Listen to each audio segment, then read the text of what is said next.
Matreya, Olivia. for someone who really knows who they are, how did it all start?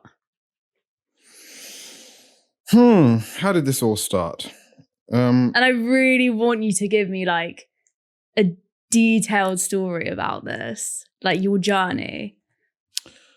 It's interesting. I was writing about this today, actually, because I had an interview and they asked what my earliest memory of music was.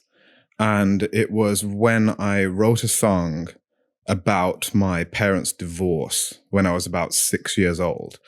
And I vividly remember it was called Escape.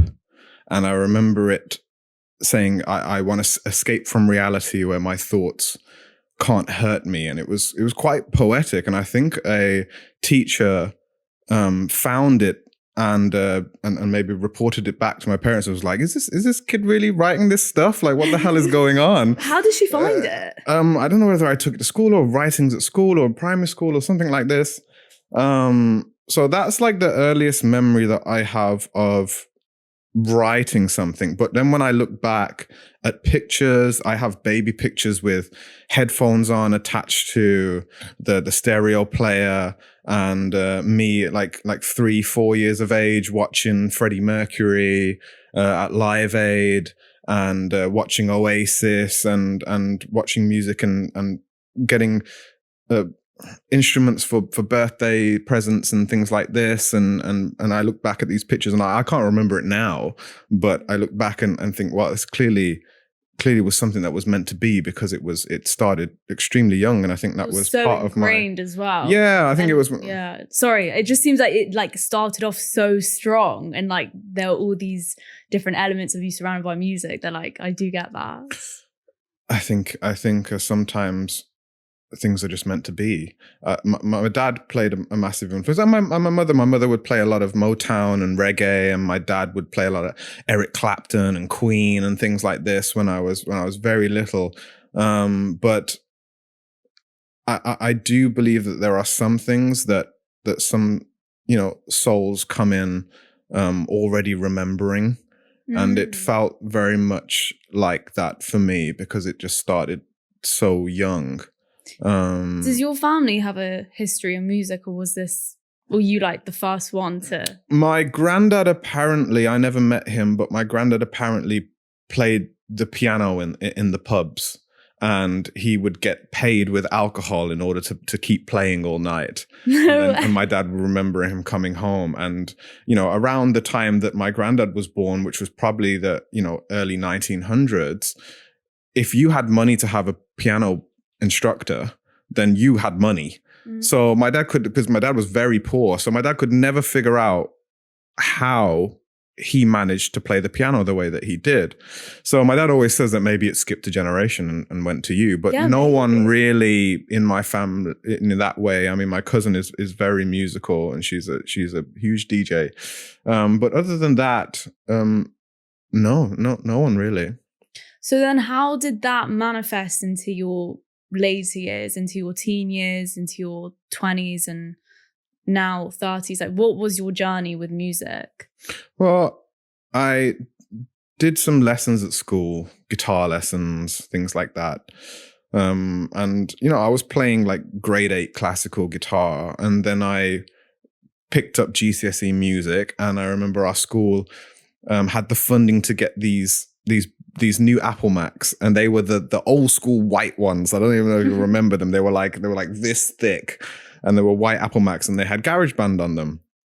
So I started playing around on there, but really at that age, I was interested in acting more than I was in music. I was a part of the ITV junior workshop, so I was doing acting lessons with ITV, and I wanted to go down that route, but I got kicked out for being disruptive.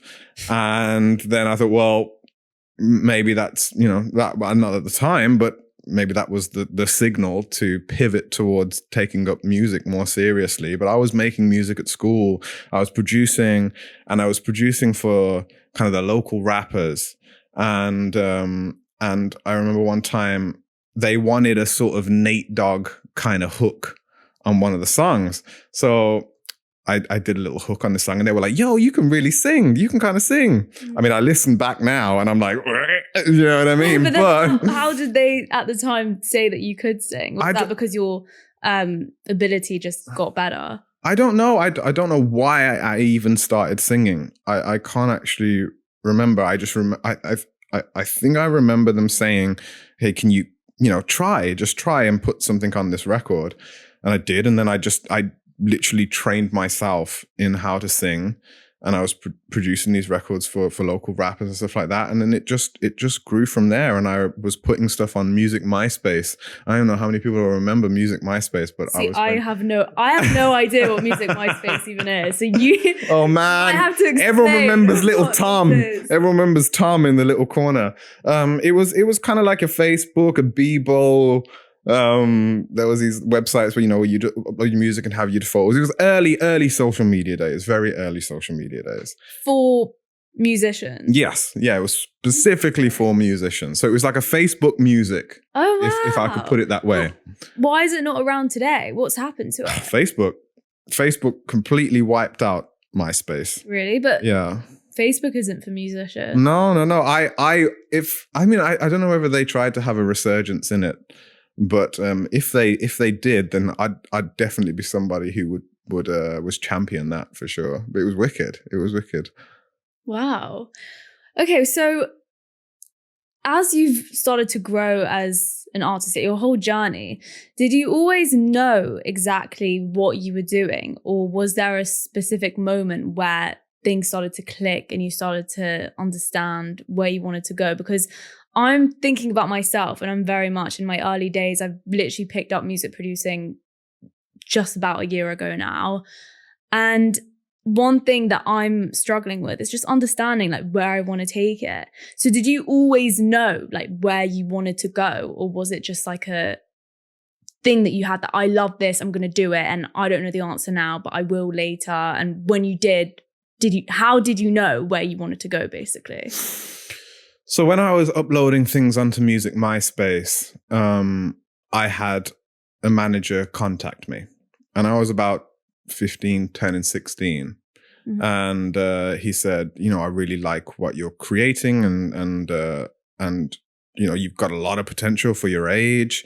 So that helped the journey along, because I think at that stage I was literally just making stuff obviously for fun at that age, and going through your first relationship dramas and being able to write about it was amazing, because I'd write love songs about girls that I liked at school, and other guys at school would listen to it and be like, yo, this is dope, and then I had a manager come through for that from Music MySpace, and then it kind of it got a bit more serious from there. And really, we were just focusing on the kind of art that we wanted to create. What did we want to bring into the world? What kind of vision did we want to pair with this music?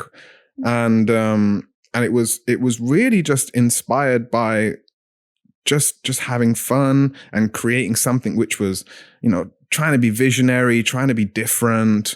And everything from that point started to align naturally. It wasn't that I ever had a specific journey in mind or a plan in mind of what I wanted to do.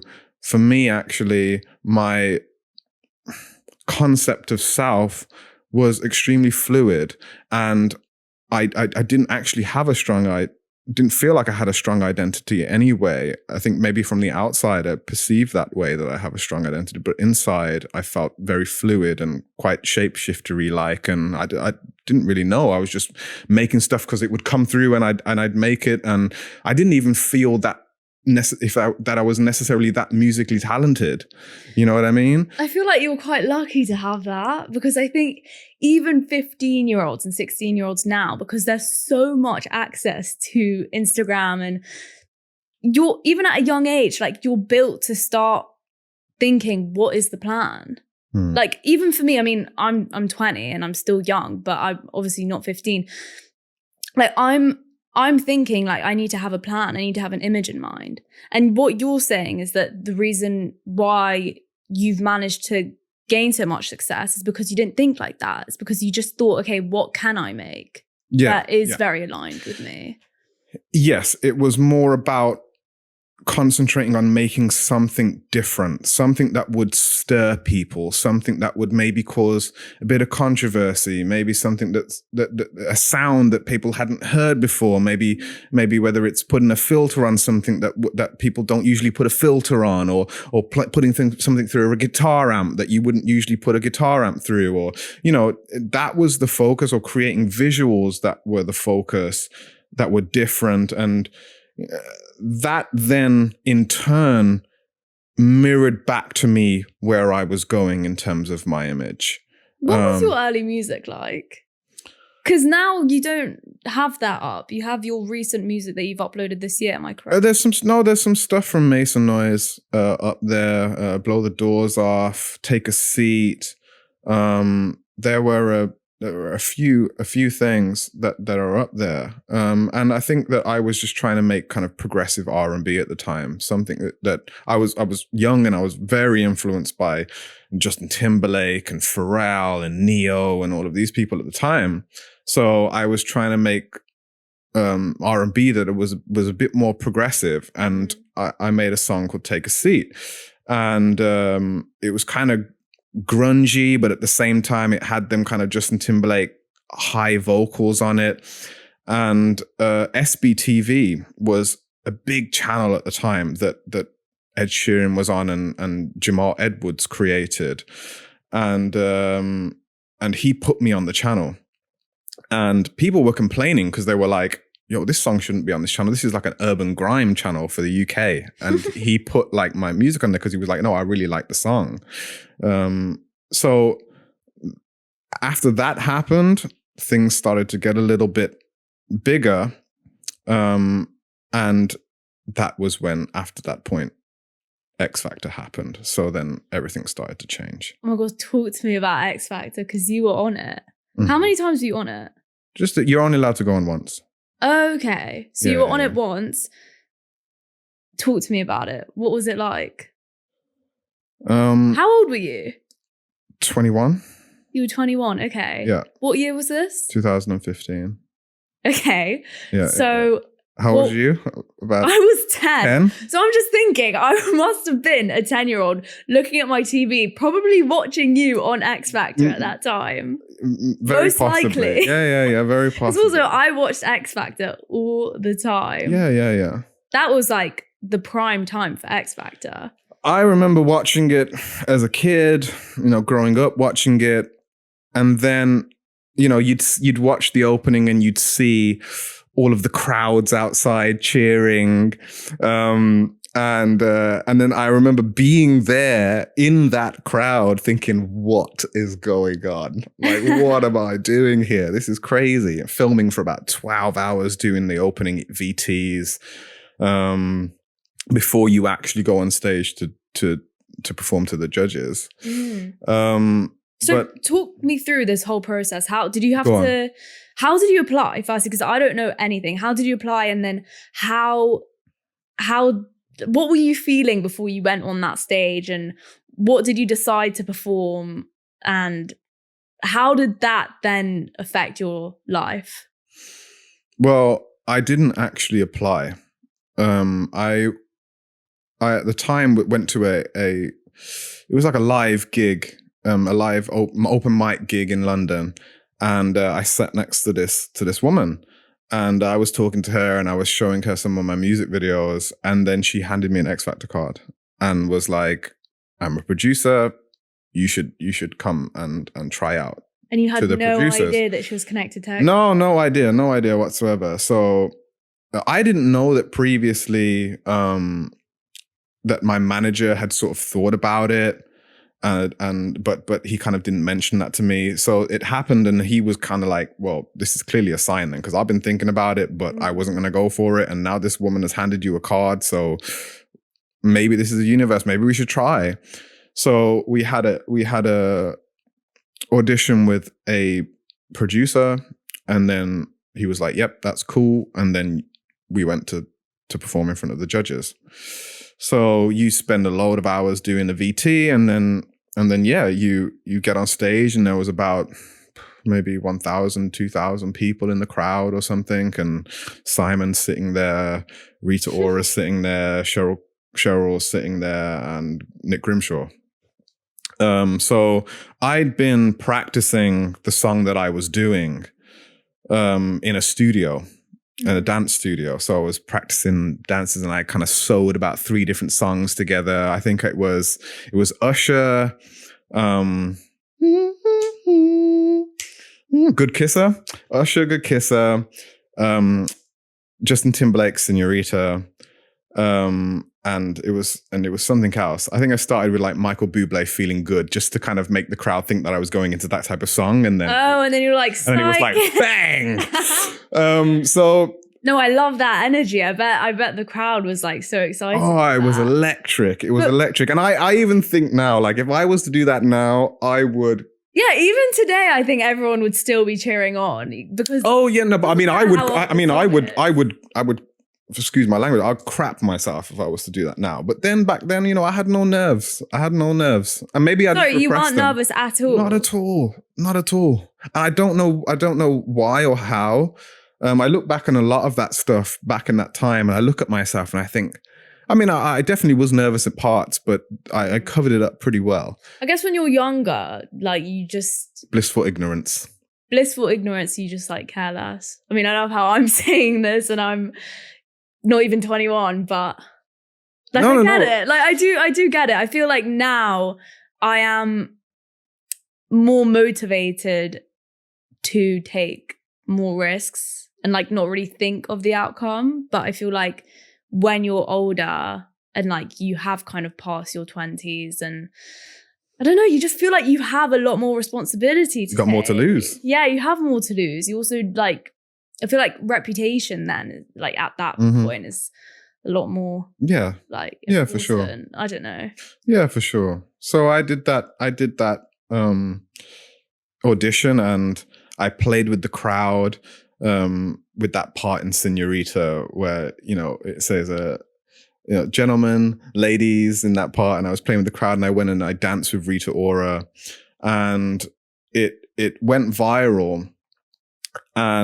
But when they actually... You danced with Rita Ora? Yes, yeah. So I also had the goal to do that, clearly. Wow. So that happened, and my dad at the time, he couldn't be there because he was working, and he sacrificed so much for me to do music. So it was a shame that he couldn't be there. And when they aired the show, they showed a very small clip of my entire audition. And there was another clip either before me or after me, which this woman had a huge segment where she was being interviewed and her life story. And then she went on stage, and I think she just twerked. I don't even think she sang.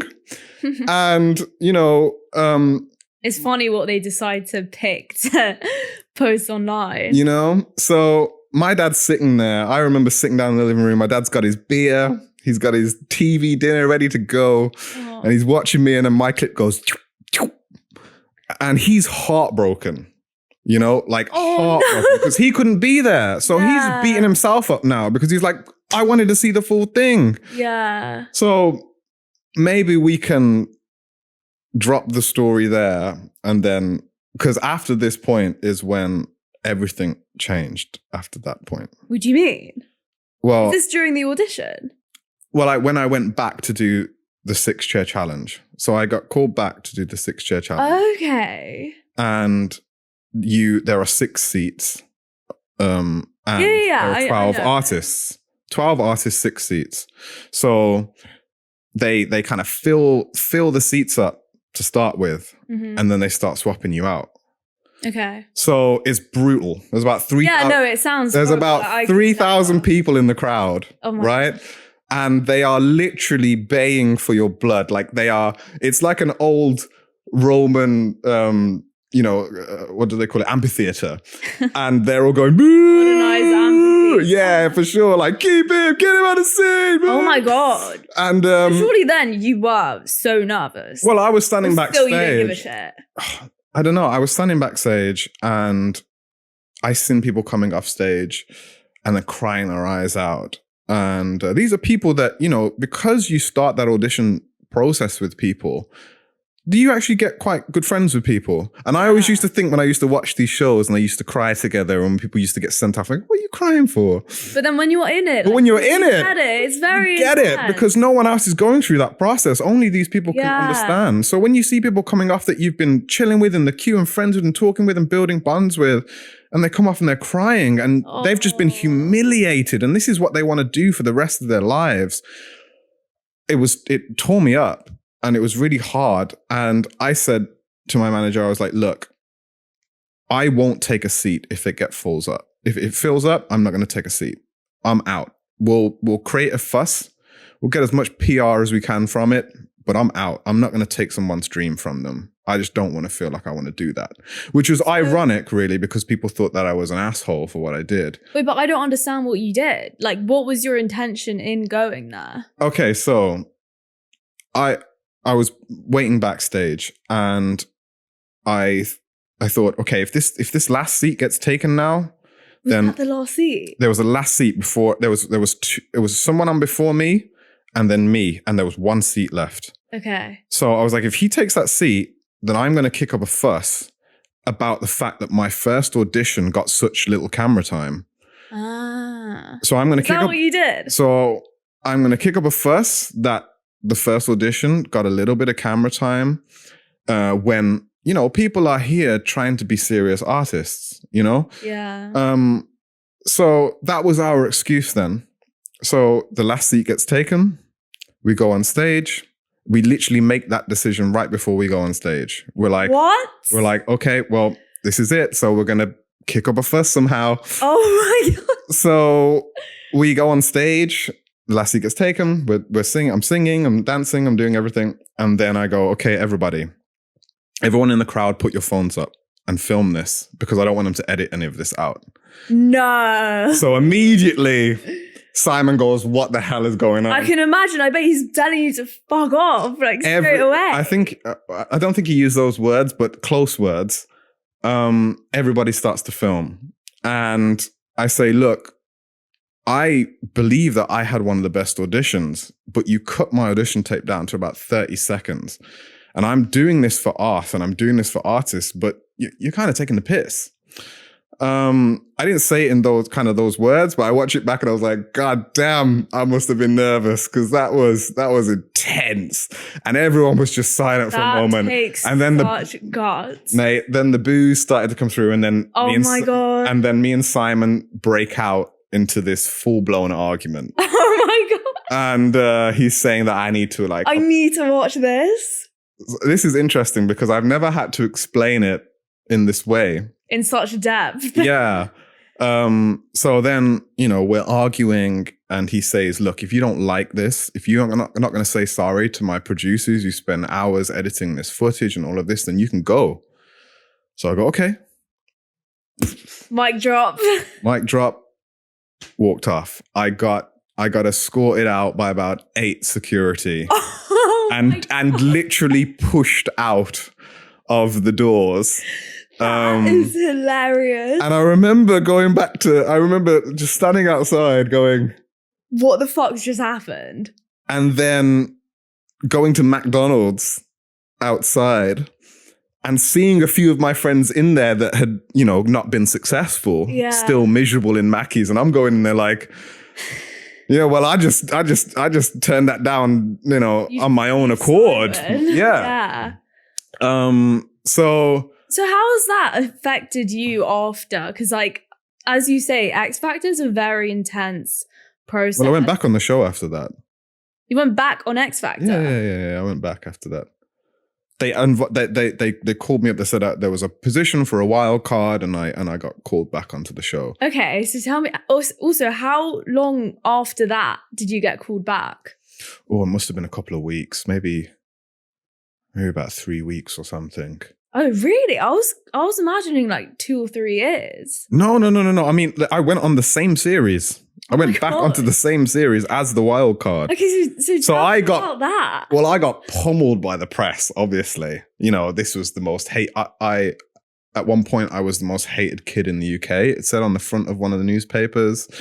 Oh So my God. that was interesting because I told the story before, but I went on holiday just to try and get away from everything. And I went to a very quintessentially British Spanish holiday location, and everyone was reading the paper around the pool with my face on it. That is so I was like, oh my God, I gotta get away from this. So what happened when you came back? I came back, I did the judges' houses, where I had Nick Grimshaw and Mark Ronson, which was amazing because, you know, I think that year, I think we had one of the best guest judges. Yeah. And he's just so cool. You meet him and he's just like, how you imagine him, he's cool. He's like that. That's such a and so, you know, we did that, and then I went to the live finals, and I remember just being a load of shit in the media about me. But yeah, I came 7th, which was enough to go on the tour. I think it was the first 8 that went on the official tour. So I did the full UK arena tour. Oh, wow. O2, you know, MCM in Manchester, Belfast, Scotland. We're everywhere. It was like a 28-date tour. So you've had a proper journey with X Factor then? Oh, hell yeah. How, because as you just said, like you were known as like the most hated person in the UK. The bad boy of X Factor is what I was called, yeah. How did that affect you? Like later. Also, do you feel like if you didn't go on X Factor, and if you had not even like, if you had no, like if you just never went on X Factor, do you think your life would be different today? I think I'd still be making music. Yeah. But I don't know whether it would have, you know, it was meant to happen. It gave me a platform. An amazing platform at that, an amazing experience. You know, how many people can say that they've done, you know, 40,000 people at the O2 Arena? So, yeah, but like at the same time, I'm thinking like it is so intense, and I always just think because like there are those people that go on X Factor and literally have the most hilarious auditions that like people just remember that for life. Oh yeah, there's some that I remember that are ingrained in my head. Like people like actually memorize auditions, and like I remember on TikTok they like have their laptop out and they're like behind and they're just like taking the piss out of the person auditioning. Mm-hmm. So, well, yeah, it's funny until it's you. Yeah, you know what I mean. But yeah, no, I think that the public hate was weird because although I got it in droves, you know, on social media, out in public, it was fine. I got so much love when I was out in public, and especially people from Birmingham. People from Birmingham are raw. They're very honest. They understand. It's like, good on you, man. Good on you for sticking it to the man. So everybody in my hometown enjoyed it. Yeah. But I think it was just the hate online that I was struggling with.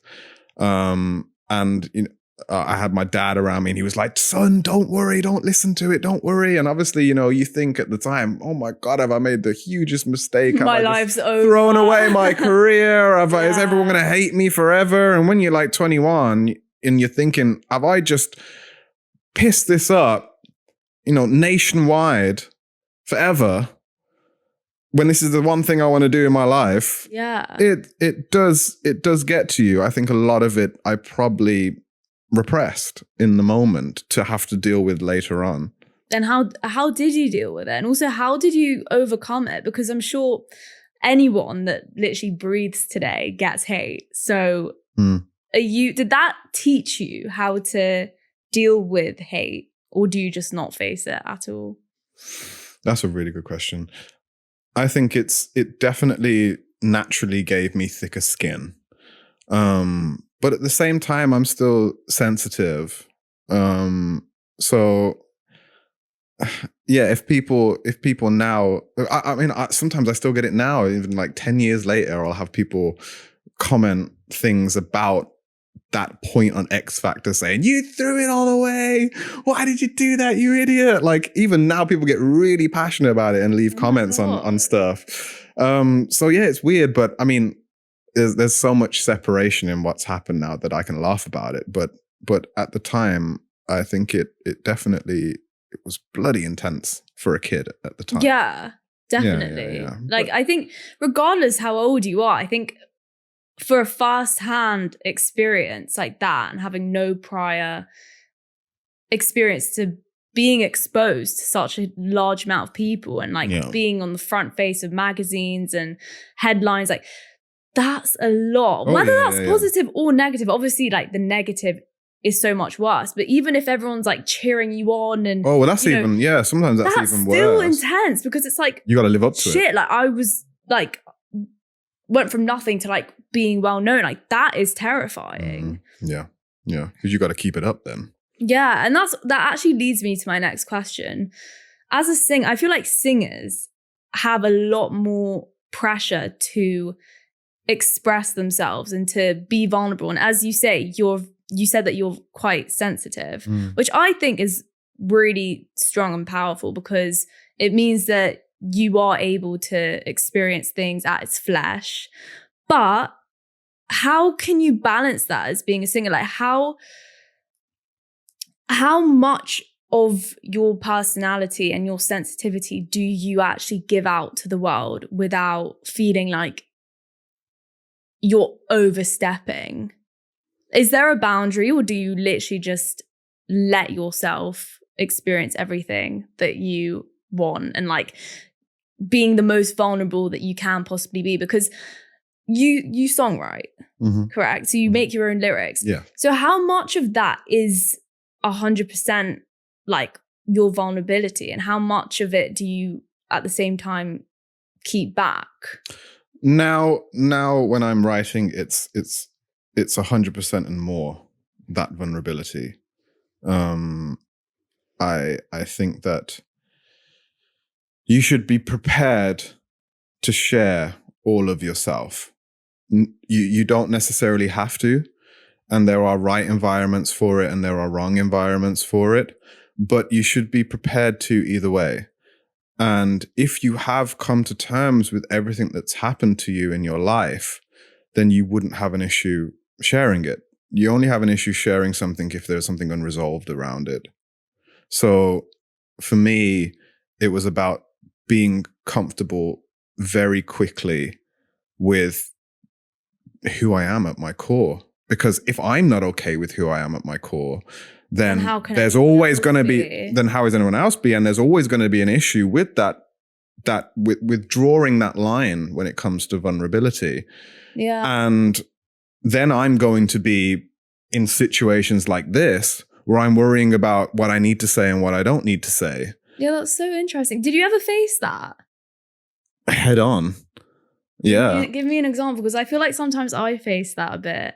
And I don't think I mean, maybe deep down it is just a problem of accepting where I am and like what I'm doing. But I don't know. I think recently I've gotten a lot better. I feel like in the past when people would ask me about like the things I'm working on, like when I started music and people were like, oh, how's that going? I feel like for some reason it was almost a personal attack when it wasn't. And it's just them asking me how it is. But that response just shows to me that for some reason I wasn't comfortable with like sharing that, or maybe you have a preconceived notion of what success is and how you're supposed to report that back to someone in order for them to be like, oh, well, that's worthwhile doing. Because I know that when it comes to creative endeavors, a lot of the time we're told by society that it's not something worth pursuing because it's not a real job. It's not something that society needs necessarily. We can't measure it. You can't measure creativity. You can't measure art in its usefulness in that way because it's abstract. It's mirroring something back to us, which is ineffable. You can't until you can. And that's the thing. Like for example, when you make music, you can't measure it until it's actually made and it's out there, and then it becomes measurable and it becomes this like incredible thing. But you're right. It is to do with the ability to firstly believe in yourself and to kind of be able to envision what you're trying to make, and also accepting that it's not going to be exactly what you envision it to be straight away. I read this quote somewhere that it said, we all have this perfect reality in our minds, but there's like a delay for it to manifest in the physical world. Yeah, it makes sense. I think everything has that delay, and we like to draw these conclusions and draw these pictures of how our life is going to be, and a lot of the time it ends up nothing like that. So I think in the case of vulnerability, in the case of sharing, for me, I had to go to the root of the feeling of personhood, the feeling of being a person that can be triggered by personal things, I guess, something which, anything which is to do with your identity, your ego. When you're in the firing line continuously, you have to sort of detach the bungee cord. You have to, detach somehow from that thing so that you can survive behind it. I think and you either do that by creating another ego that is on the surface, and then you have your private life at home. So you have a person that you are when you're out in the public, or you have you have this completely separate person that only your close family and friends know. That's one way to do it. Is that the way that you do it? No. Yeah, I was going to say, because like also you are like, your music is very personal and you do express a lot of like true emotion on there. So how can you really have this like one persona and then another? No, it's not. For me, it's too draining to do that. Yeah. For me, it's and way also too you're draining. Not really like, I think the privilege of being able to create whatever it is with you, it's music. The privilege of that is that your current state gets reflected back onto you, and you're actually able to show something of yourself that is real and that will transform you in one way or another. I feel like the more people repress things in them, the more they feel like they're carrying loads of shit on them. Yeah. And like the less expressive they are. Mm-hmm. Whereas people like you, like the first second I met you and like when I spoke to you on the phone, I realized that like you have this very clean way of being. Like you're just expressing yourself like naturally. Whereas people and that came from practicing writing music that is true to yourself and like practicing being vulnerable. I don't feel like you could have achieved that if like you were doing something else which wasn't creative. That definitely has been a part of it. And I think a part of it has been that my persona has been crumbled to such an extent by others' comments and by just things that have happened in my own life, and tragedies and anxieties and depressions and all sorts of things that are created because of our attachment to our identity. That for me, the cleanest route to go down was to just chop the whole thing off and see that the entire fabrication of ego was exactly that, an amalgamation of past thoughts, future thoughts, things that people have told about me, things that I perceive about myself, places I've been, memories I have. I have managed to collate all of these things and call them me. And then when someone else perceives me from their collection of ideas that they have lassoed together about me, I get offended. Now, that doesn't make much sense. No, but it does, because I watched this podcast today by Roxy Nafusi, and she said something so interesting that we all have. She said that you are not who you think you are. You are not who, like, the person you're friends with thinks you are.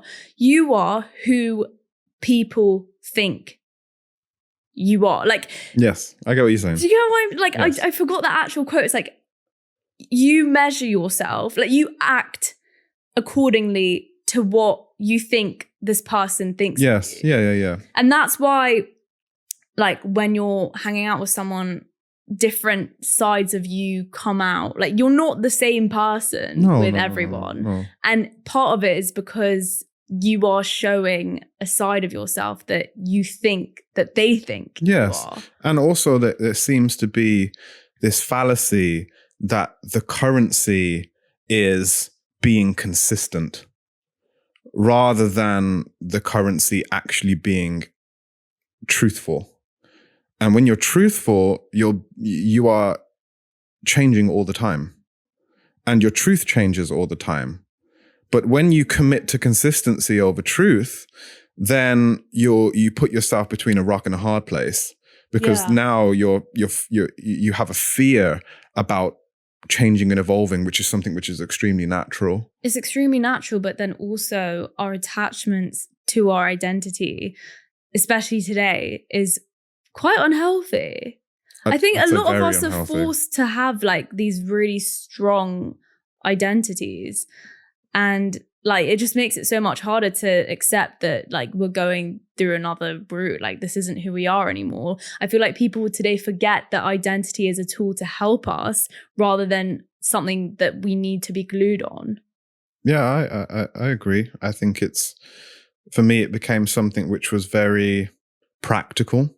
It's practical to have a identity so that I can go to the bank and I can talk to you and interface with people and human beings and whatnot. But really, when you allow yourself to sit into a place where all of that thought activity subsides, you actually realize, oh, there's actually no one there.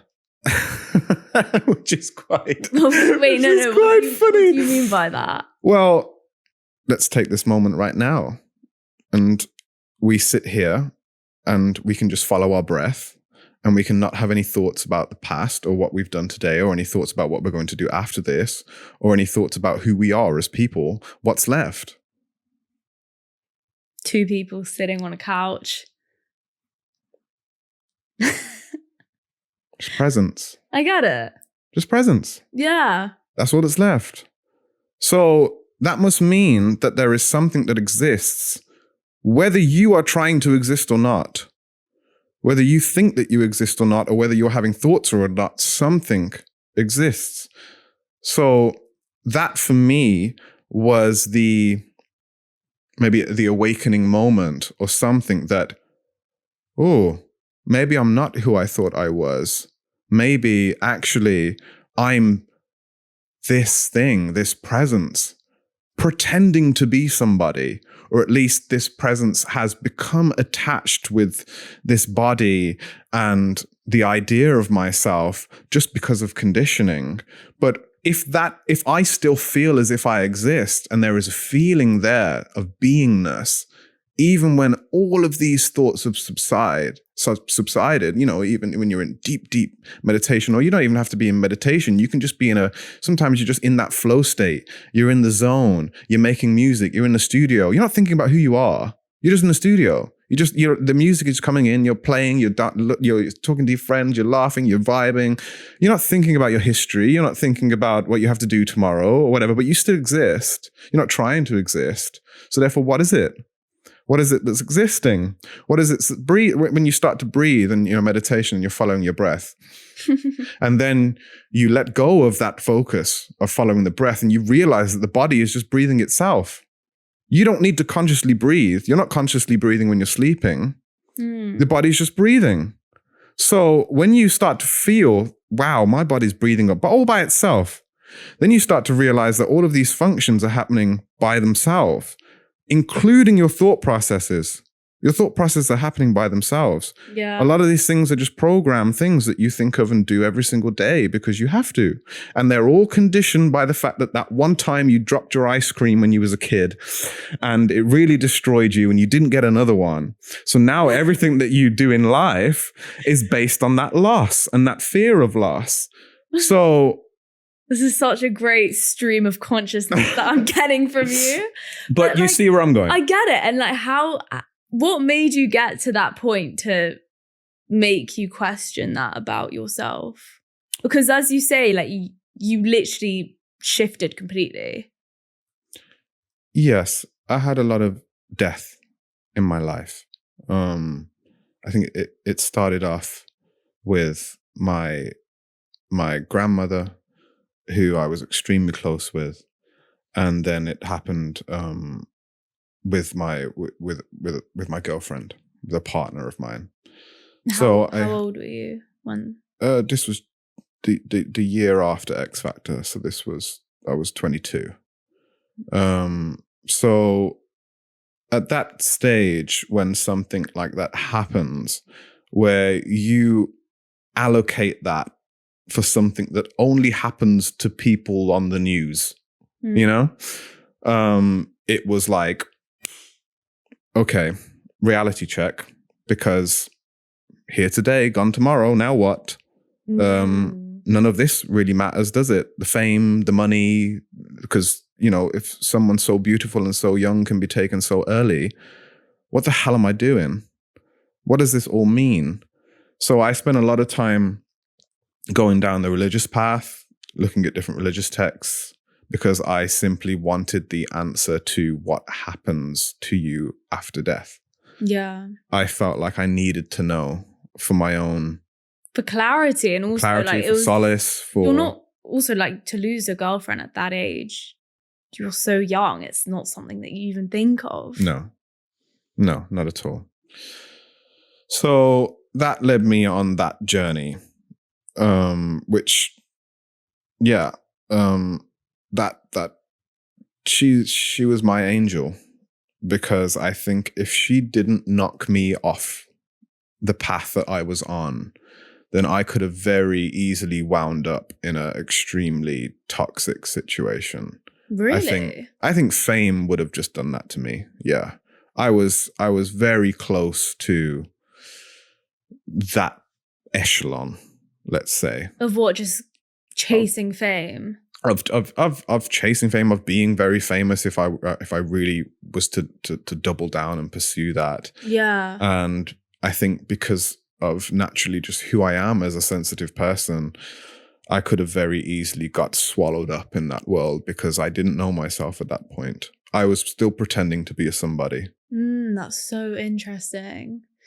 So when you're saying that when you don't know yourself, or if you don't know yourself so well, you think you're more susceptible to wanting fame, because it's, I don't know, like I think of it as it's giving you something that you don't think you can give yourself. It's validation.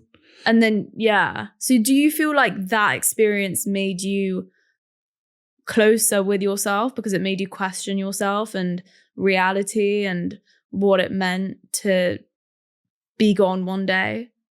Yeah, definitely.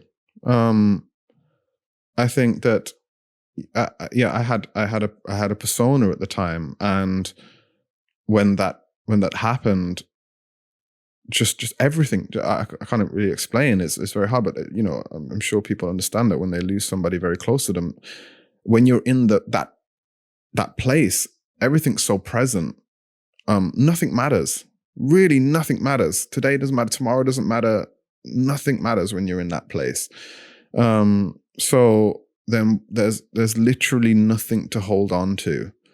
And I think at that moment, you try and claw back some remnants of your identity, or you have to completely evolve or die. Yeah, in that moment, for sure.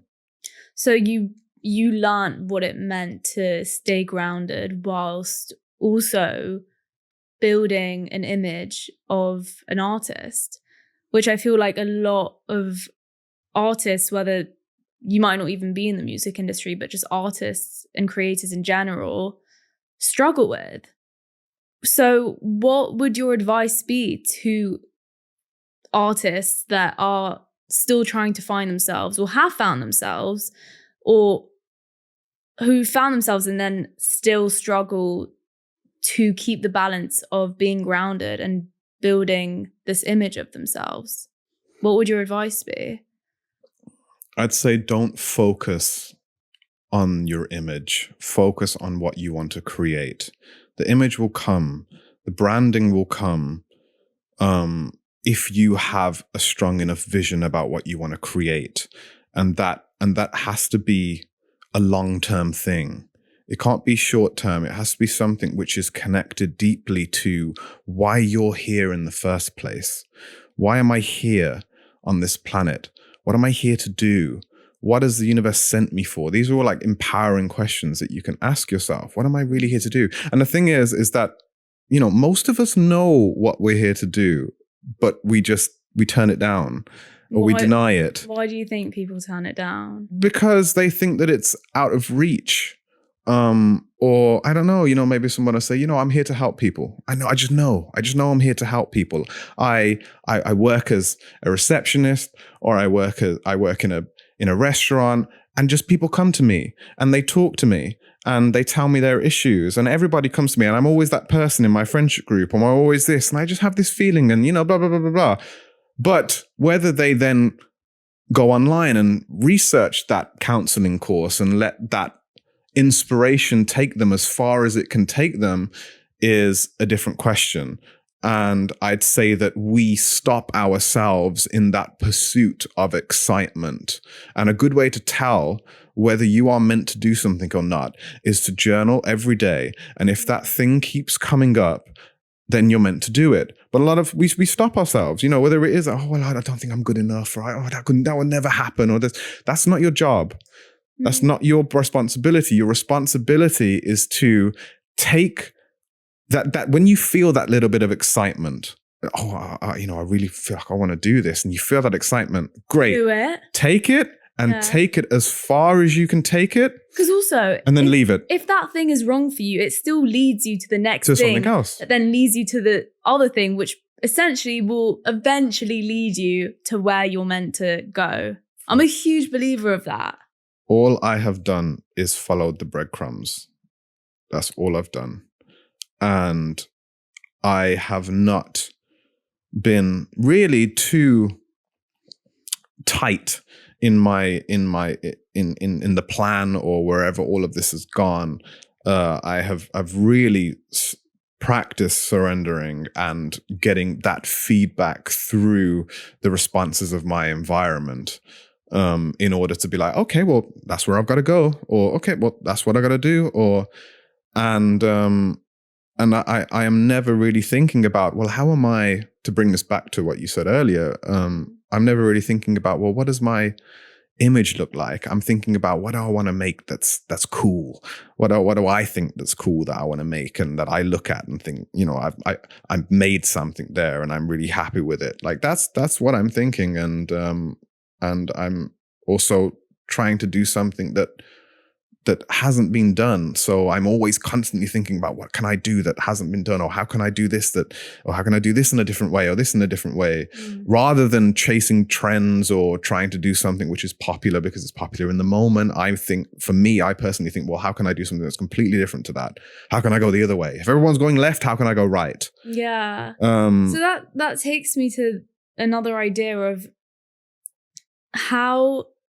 what do you think makes a defined artist? Do you think it's more to do with the life experiences that you go through, or do you think it's more to do with the discipline and persistence that naturally, hopefully, some people would put into their work?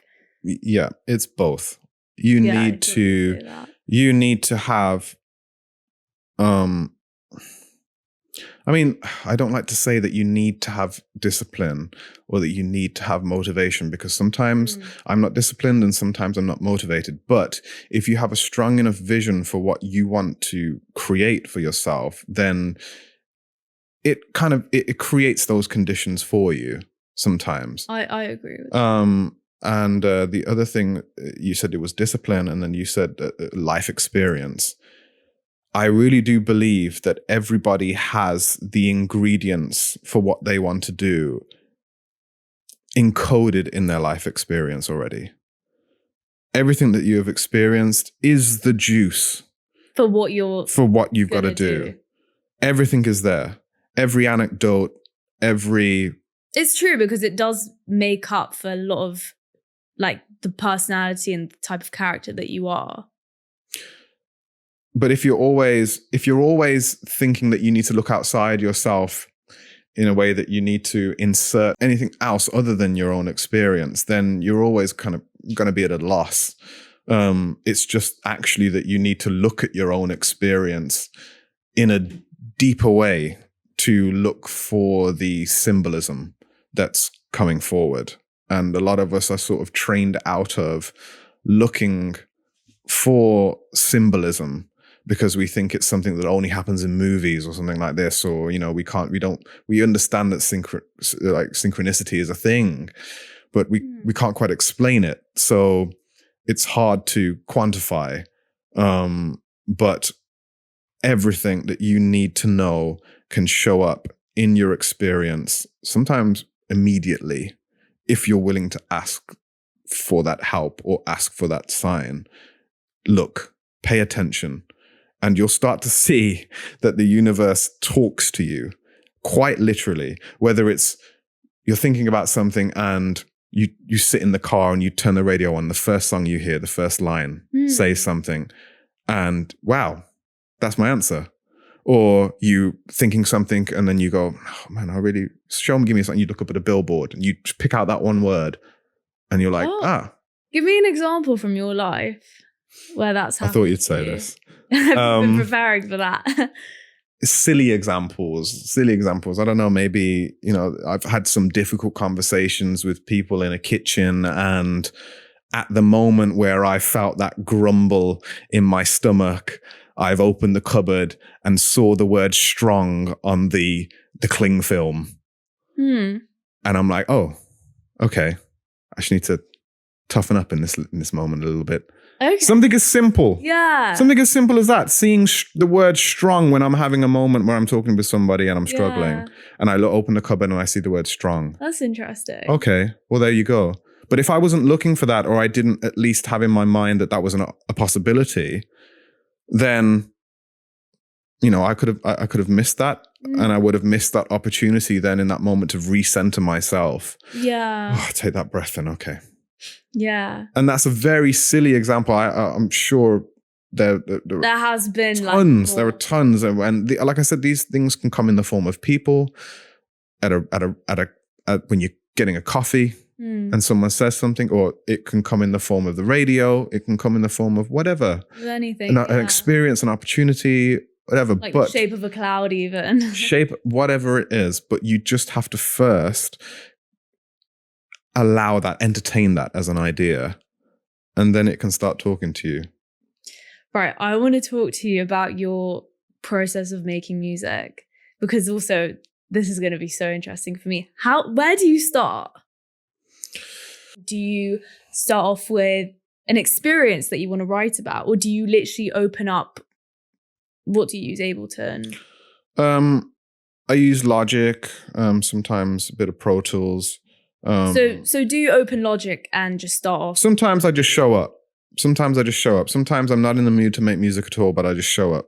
Okay. And I turn it on. Yeah. And I hear one sound that I like, whether it's a type of clap or a type of kick or an instrument. One sound is all it takes. And if I like it, then I can start building on that. Sometimes, like with my latest single, Be Love, I heard the chorus and I heard the trumpets in my head. I heard it going, and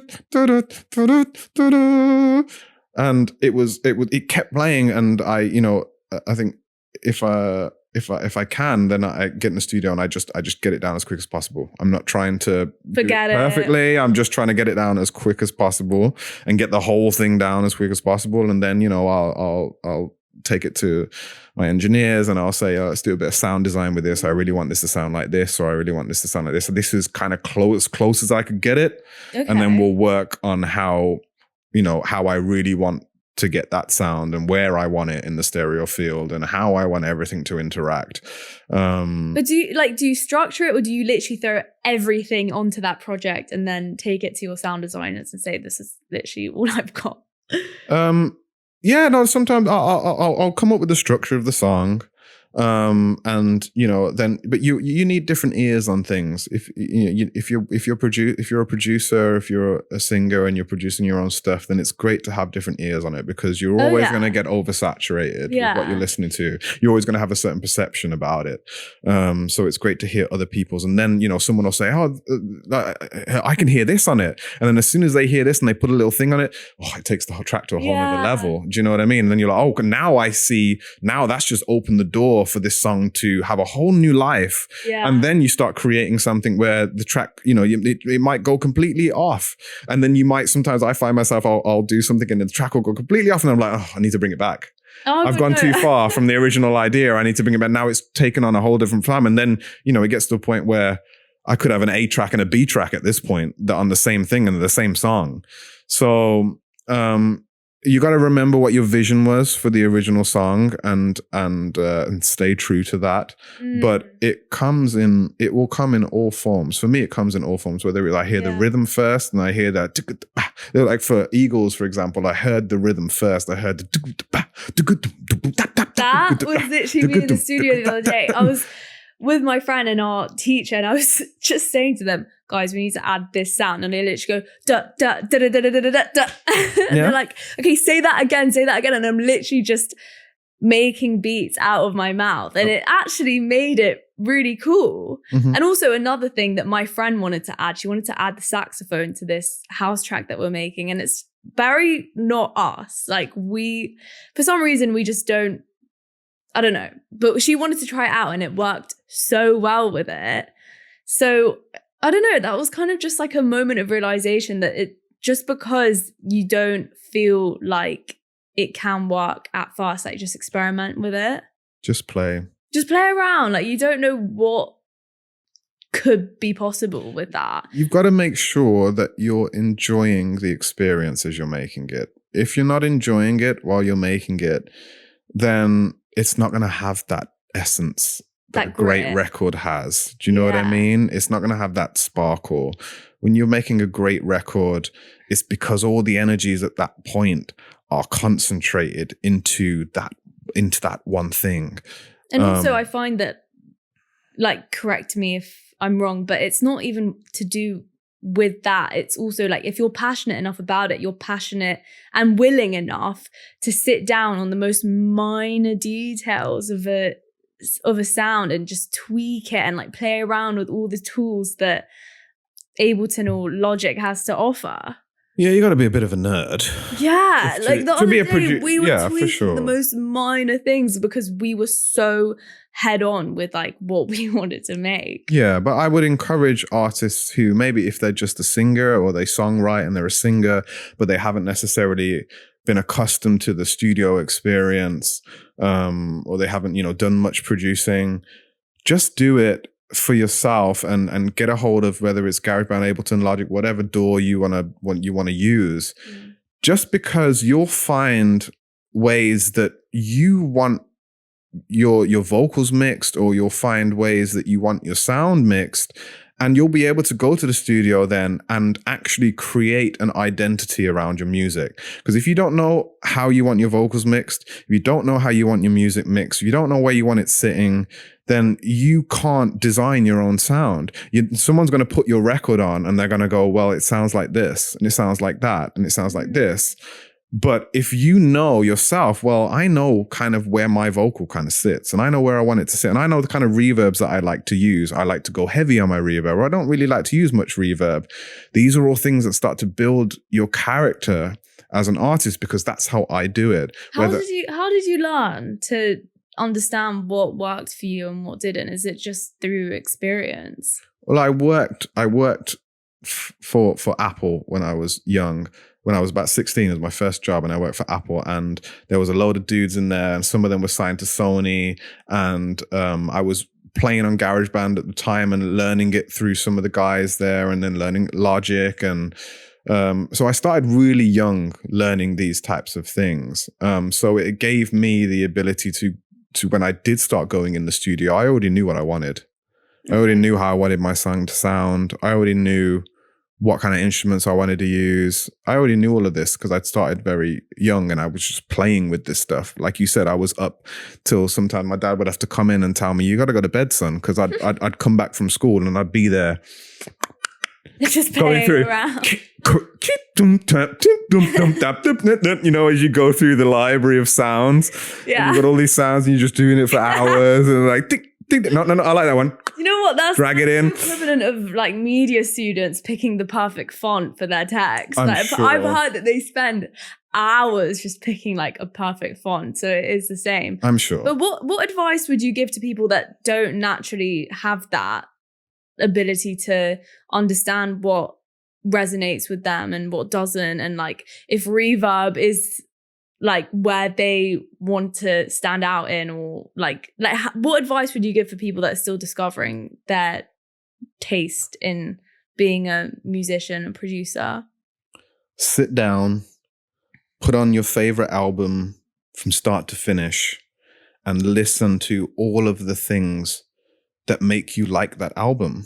You know, why do you like it? Oh, well, you know, something about the drum machine, or there's something about the keyboards, or there's some, okay, so you can then really start to pinch things off people that you admire, and then you can use that in your own concoction, because we're all pinching things at the end of the day. Yeah. You know what I mean? I think my tone of voice has changed drastically since I was on X Factor. And it's because of listening to different artists and pinching things and mimicking and doing all of this stuff.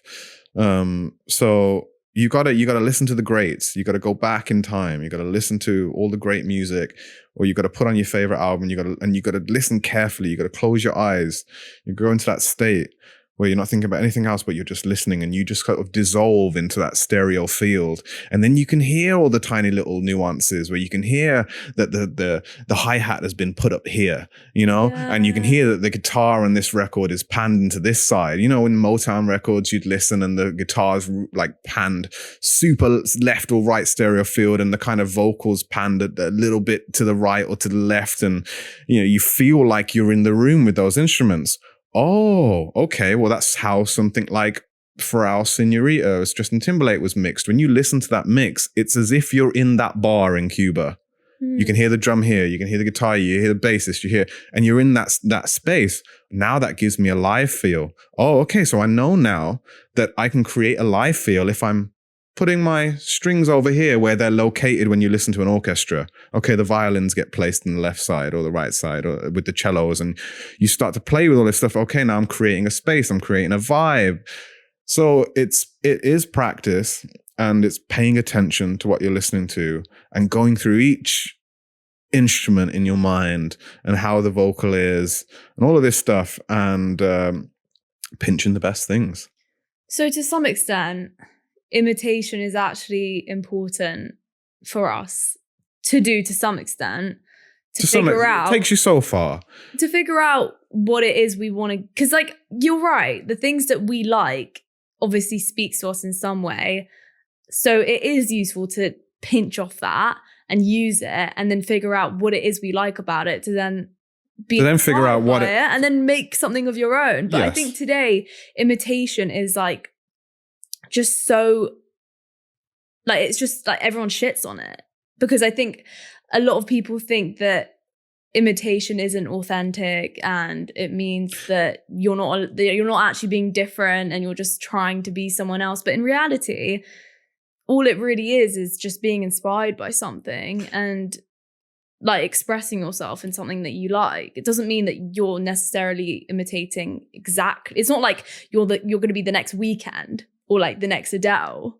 I think because it's out of balance at the moment. I think we are feeling as if the imitation game is out of balance. That once a star makes a record, they're told by the label, well, we need another record like this because this one did really well. write one similar, and then write and then the album similar. And then the next album, well, we'll change it a little bit, but we knew that worked as a formula. And then you start to build a formula, and then you start to build a fan base that expects a certain type of music from you because you've kind of cashed in on a formula too early, rather than allowing your sound to take you where it's going to take you and creating an audience that is anticipatory of what you're going to do next, rather than them dictating what you're going to do next through record sales or how well your record is done. So back in the day, Bowie, your greats, they would come out with an album and then they would totally change their look in the next album and change their sound, and people were like excited to see how that artist was going to evolve and change their form.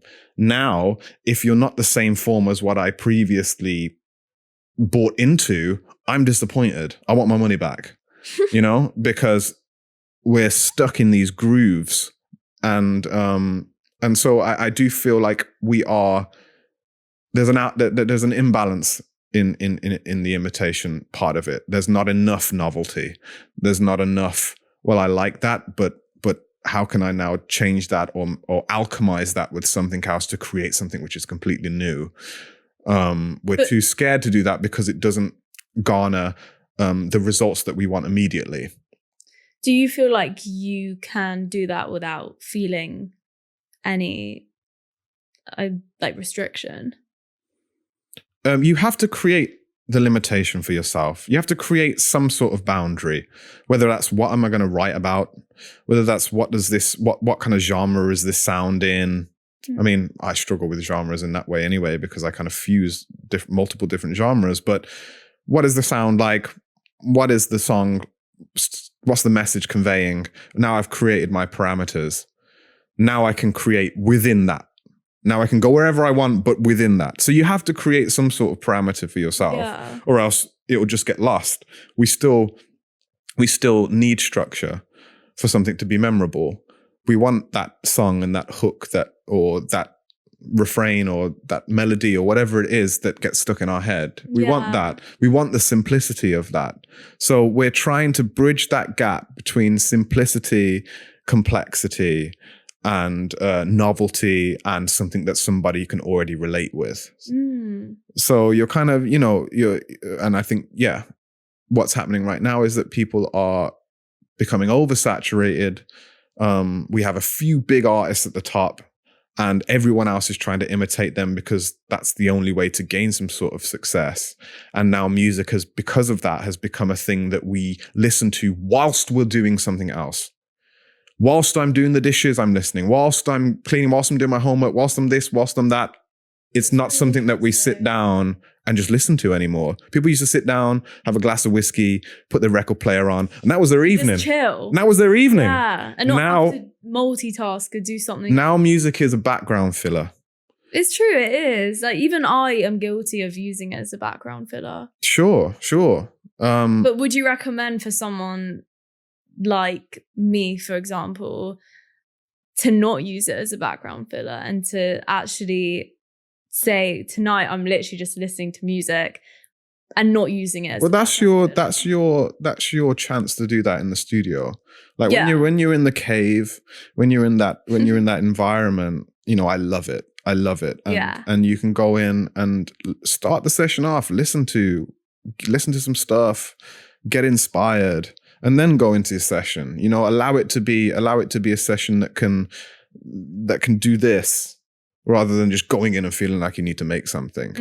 Get into the space, get into the vibe. If you can, put some incense on, put some candles on, listen to some good music, blast it, get a feeling of it, and then, then go into that space. But it becomes enjoyable when I think having a good system helps as well. I think a lot of us now are so used to listening to music through iPhones and laptop speakers that even No, you need a good speaker. You need a good system, and you want to listen to them so you can really get what the artist was. You wouldn't go to watch a film and watch it on a little black and white TV. You want to go to the cinema. You want to see it how the director originally wanted you to see it. Yeah. Therefore, I need to hear it exactly how the artist wanted me to hear that. So all of this helps, Yeah. So if you were to start all over again, what would you do? Especially if you were sent Are we in this time now? No, if you were sent back in time and you were 15 years old again, how would you do it? I'd be a doctor. I'd do something different. I wish I was intellectual like that. Maybe I would have been a psychologist or, I think I would have gone down the business, psychology, marketing. I enjoy this stuff. Or really, it would have been the therapist route. I think I was in that world for a long time when I was healing. And I was, I'm a Reiki practitioner, and I was learning a lot about all different types of methods of therapy. And that was a very comfortable space for me. That was a very easy space for me to sit in. But that was why I knew that it wasn't totally my destiny. I think it's definitely played its part, because what I'm supposed to do is merge these things, merge music with therapy, so that we now have artists who are not so abstract, but can actually help us through what we're going through quite practically. Not just through the music, but actually the artist can become somebody who can be a real example of healing, rather than just talking about healing that they're not really doing. Yeah. Or writing songs about being unhealed, or going through. In a way, that is like a form of therapy. Of course, it definitely is. But then we have to get to the other side of it. True. We can't afford to just talk about it anymore. We have to have healed people talking. You can't always just be the victim and talk and talk and talk and talk. You get a lot of payoff. There's a lot of reward in this society for being unhealed. You get a lot of pity. You get the love that you want. You get the attention that you want. And a lot of the time, the healed ones are the ones that are getting, they're the ones that are getting hung, drawn, and quartered. So, but we need that example now. We need people who are ready to carry the torch, who can actually give advice as artists and be an example again. But with the knowledge that you have now of being an established singer and artist, and let's say you had to start all over again with that, and that's what you're doing, is there anything that you would do different? I mean, in this day and age, all that everybody tells you is to just put a whole load of content on TikTok. If you're an aspiring artist, then just flood the market with as much stuff as you can possible in order to be seen. But I don't necessarily know if I agree with that. I think that if you're destined to do something, then you're destined and it's going to work out. And I think that the most important thing is that you're doing something different. Do something different and quality, and eventually it's going to shine through. Someone's going to know somebody who listens to it. Some opportunity is going to come because it was always meant for you. I think that it's unethical and misleading to think that you can just, I've made a song, I'm going to do 70 videos for it and post them all up on TikTok, and maybe one goes viral, and it's not about posting. It does happen for people. Of course it happens for people. But then the argument is that it's only going to be short term because you're chasing for the quantity rather than fixating on the quality of the work that you do. There we go. So I would really say spend the most time that you can figuring out why you are here. Wow, that's such a powerful message.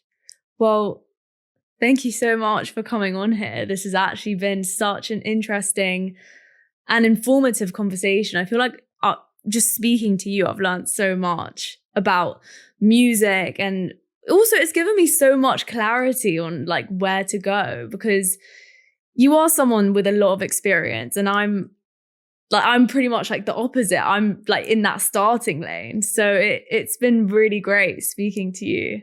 Thank you so much. Thank you so much for inviting me here and having me.